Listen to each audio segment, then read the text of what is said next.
Happy republic day. ఏ చిన్న పిల్లలతో ఎలా బిహేవ్ చేయాలో తెలీదా? కొంచెమైనా మేనర్స్ లేదా నీకు? లేదు.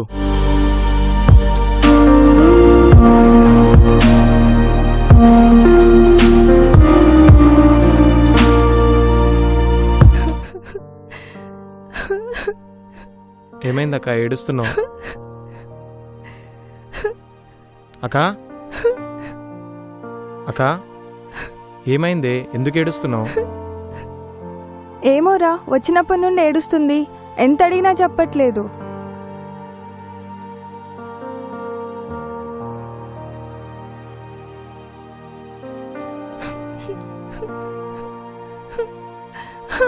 ఏమైందక్క? అసలు ఏడవకుండా కరెక్ట్ ఏమైందో చెప్పు నాకు ఒకసారి. నన్ను హరాస్ చేశారు, చాలా వల్గర్గా బిహేవ్ చేశారు. అవునా? ఎవడు వాడు? నువ్వు కాల్ చేయొచ్చు కదా నాకు. బయట హరాస్ చేస్తే ఇంట్లో తమ్ముడికో అన్నకో చెప్తాం. అదే తమ్ముడే హరాస్ చేస్తే ఎవరికి చెప్పాలో అర్థం కాక ఏడుస్తున్నా. అసలు నువ్వేం మాట్లాడుతున్నావో ఏం అర్థమైతలేదు. సరిగా చెప్పు ఒకసారి. ఇంకా అర్థం కాలేదా? నువ్వు రోడ్ పైన వల్గర్గా బిహేవ్ చేసింది నాతోనే. సారీ అక్క, అక్కడ నువ్వు నాకు తెలియదు. ఓహో, వేరే అమ్మాయితో ఇలా బిహేవ్ చేస్తే బాధపడేవాడివి కాదా? అంటే నేను అక్క అయితే ఒకలాగా, వేరే అమ్మాయి అయితే ఇంకోలాగా. ఎందుకురా మీ అబ్బాయిలు అమ్మని అక్కని తప్ప బయట అమ్మాయిలందరినీ వేరే ఉద్దేశంతో ఎందుకు చూస్తారు? ఈ విషయం నేను అక్కడే రోడ్ పైనే చెప్పేదాన్ని, కానీ నా ఫ్రెండ్స్ ముందు నువ్వు నా తమ్ముడివని చెప్పుకోలేను కదా. ఈ విషయం నేను అమ్మతో కూడా చెప్పేదాన్ని, కానీ ఏ తల్లి తన కొడుకు ఇలాంటి వాడని తెలిస్తే తట్టుకోలేదు. సారీ వర్ష, ఇంకొకసారి ఇలాంటివి రిపీట్ చేయను. ఐఎమ్ రియల్లీ సారీ వర్ష.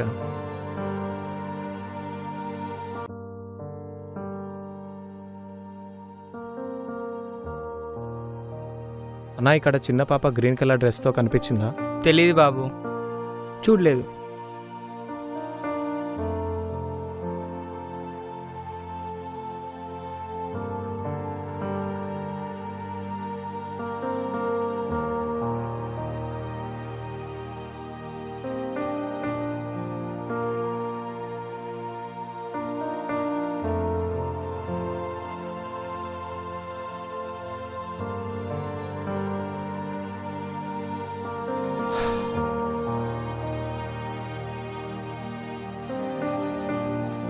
అన్న ఇక్కడ ఫ్లాగ్ ఉంది, కాల్తీ.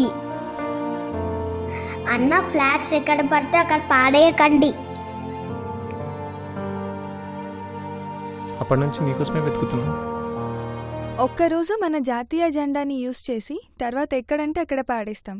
అదే జెండా మన ఇండియన్ ఆర్మీ గుండెలో పెట్టుకొని చూసుకుంటుంది.